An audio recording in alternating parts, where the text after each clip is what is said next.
ku nekk turam ak santam tey ñu ngi fii exemple ci espace orchestre national pour présentation wu exemple xalaat production pour un festival démb ak tey objectif bi mooy def benn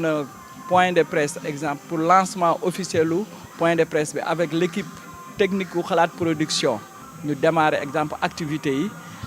ça va durer au moins 1 heure de temps c'est tout juste lancer le projet démb ak tey mais en partenariat avec le ministère de la culture l'orchestre national et la maison de la culture Douta Seck léegi nag ci présentation bi dañuy bàyyi le représentant wu xalaat production le manager général def présentation wu table bi.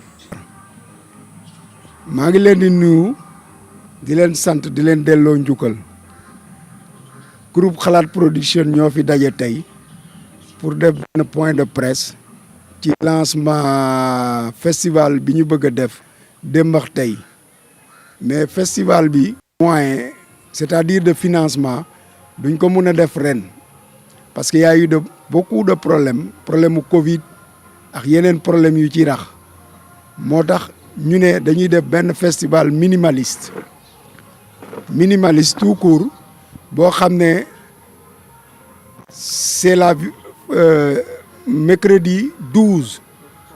janvier la ñuy organiser benn concert pour en faveur de la paix ci quartier ci commune bi parce que dañu remarqué ne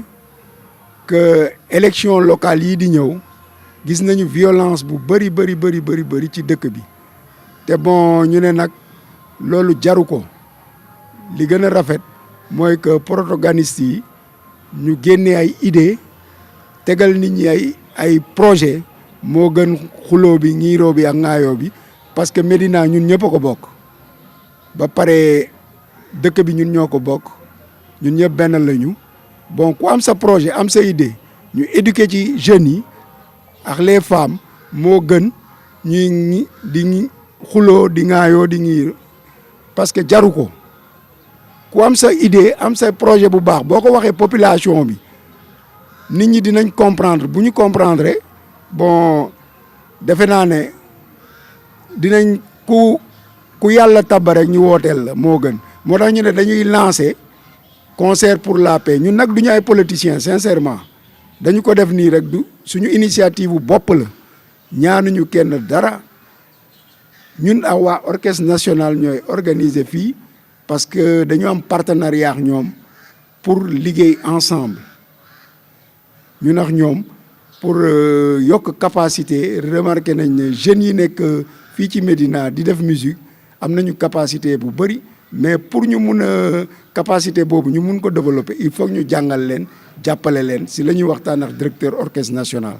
ñu ne loolu dinañ ko mun def après festival bi pour festival bii di ñëw incha allah ñu mun ko def. di nuyu waa presse locale lu Médina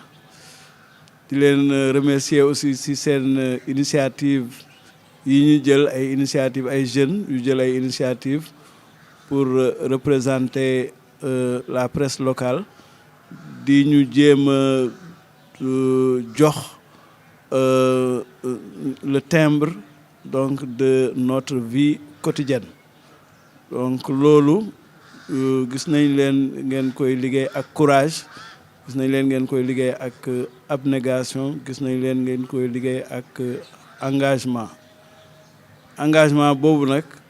ñun aussi moom la ñu am à travers le festival monsieur Sall le producteur en chef wax na leen sànq collaboration bi nga xam ne ñu ngi koy def ak le ministère de la culture en général ñu ngi remercier aussi le ministre de la culture parce que gis nañ ko il y a peut-être 3 semaines il a sorti de sa propre poche c'est pas de l'argent comme li leen bay la wax qui sortait d'un quelconque budget il a sorti de sa poche pour nous donner sa contribution par la mise en relation de notre ami et non mon frère Seydou Gueye donc il a appelé solennellement et qui nous a mis en relation. Ministère de la Culture aussi continue à travers ses démembrements ñu citer la collaboration bi Boubacar amoon avec le centre culturel Douta Seck à travers son directeur monsieur Ndiaye Cheikh moom tamit def si lu mu ci war a def mais la relation bi ñu am ak orchestre national aussi c'est une relation en tout cas qui suñu à la lumière des relations yi ñu am ak son personnel notamment Madame Dramé le directeur Adama Diallo qui a suivi le festival Demba ak Tay dans la Médina il y a 2 ans soo demoon gis ko fu mu doon fekk dans le terrain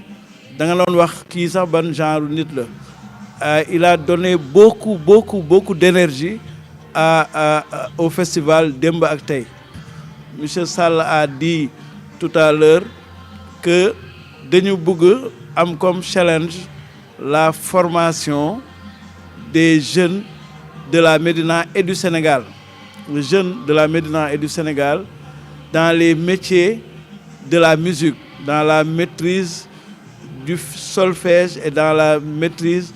des matériels de musique, dans la maîtrise des instruments de musique. Loolu bokk na ci li nga xam ni loolu lañ bëgg a def ak festival bi leneen li ci war a génn nous avons dans le cœur et dans le ventre de sortir le premier orchestre communautaire fii lañ ko bëgg a génnee ak si jënu prête longue bi lañ ko bëgg a génnee ak l'orchestre national mu gunge ñu si parce que ñoom ils ont un rôle de service public am nañu benn dynamique bu nga xam ni dañu am pour soutenir les communautés et quand on est venu on n'est pas venu leur dire que nous sommes venus pour que voilà vous fassiez votre travail. Ils le connaissent leur travail mieux que nous. C'est juste que on est venu, ils ont rencontré des gens, ils ont vu en nous des gens qui avaient une détermination et ñu ne bon ñii xëy na bu ñu leen jàppalee dinañ mun a eggali projet bi pour mu dem au niveau des communautés de base ñu nekk ñoom les vrais porteurs de projet. Il faut dire que notre musique souffre de professionnalisme. Nous avons 1001 problèmes pour sortir des groupes de musique qui ont une dimension internationale. Il faut le dire. Nous n'avons pas, il y a au Sénégal plus de 400, disons 20 000 groupes. Il n'y a pas 100 groupes qui sortent normalement. Il n'y a pas 100 groupes qui sortent normalement. Et nous le devons à notre manque de maîtrise du secteur dans lequel on est. Il faut que nous ñefe jàng maîtriser li ñuy def pour gën a mën a génn jaay suñu culture. Loolu mooy la relation artistique et culturelle bi ñu bëgg orchestre national ànd si ak ñun gunge ñu.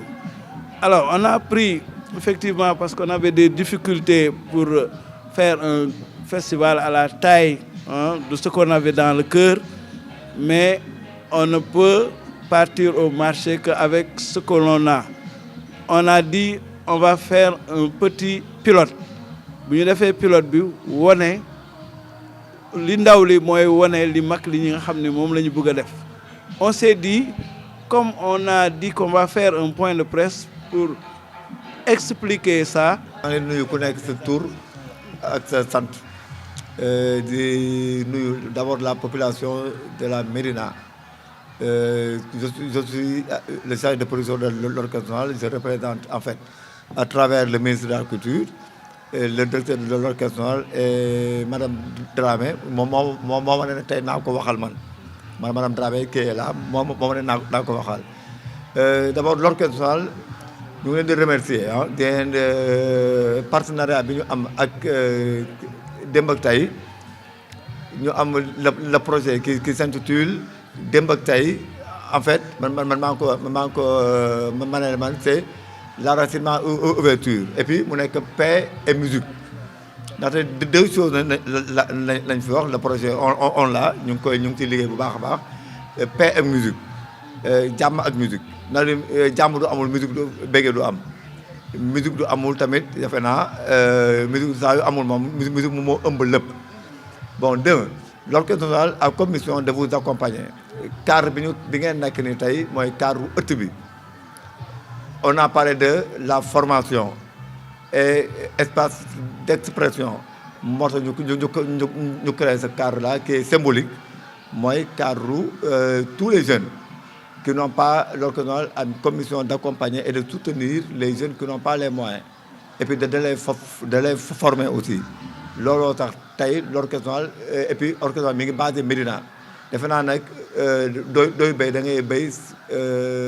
say home. L'orchestre national est logé à la Médina. Bon, jàpp naa ne tous nos premiers partenaires même orchestre national mooy vous la population de la Médina. On va vous accompagner par rapport à ce projet. C'est un numéro 0. Heureusement que c'est là ak équipe am yëpp ñëw nañ fi on a tenu des réunions on a fait plusieurs réunions ñun jàpp nañu ne ñun suñu mission ñu ñoo waroon dem envers vous mais yéen doole ñëwee envers nous nag defe naa da ngeen yombalal liggéey bi. L'orchestre national, la porte de l'orchestre national est assez ouverte. On va vous accompagner par rapport à ce projet qui est un projet très noble que le directeur ba léegi moom il est actuellement en voyage mais mi ngi woo na madame Dramé pratiquement chaque 30 minutes da koy woo ne ko ndax d'abord ndax conférence de presse bi ça a eu lieu laaj ko na fa la ñu toll ci liggéey bi noonu. Donc l'orchestre national jàppale ne le ministère de la Culture, l'orchestre national, c'est votre premier partenaire. On va vous accompagner par rapport à ça. Et puis, ce sont des missions très nobles. Jàmm c'est le lépp xëy jàmm du amul moom defe naa voilà jàmm ak jàngale formé on est prêt on est à votre disposition. Loolu moom defe naa sur tout ce côté-là amul leen waruñu am benn crainte on est en partenariat et on va vous appuyer par rapport à ça. Merci Naga. salaamaaleykum maa ngi nuyu ñëpp ñi fi teew di nuyu aussi presse bi di leen jaajëfal parce que tamit fii lañ juddoo di fi yeewoo yéen ñi nga xamante ne yéen fi nekk tam def liggéey bu rafet ñu ngi leen di jaajëfal bu baax a baax. comme samay grand yi ni ñu koy waxee man ñoom suñu neepee en tant que ay grand yoo xamante ne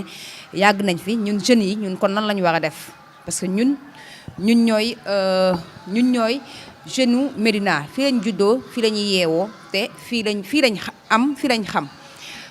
te grand bi mi ngi wax lu am solo culture daf fi dee man animatrice la ci rajo Rewmi FM en même temps nekk benn promoteur ci culture urbaine buñ nee culture nag wax jeune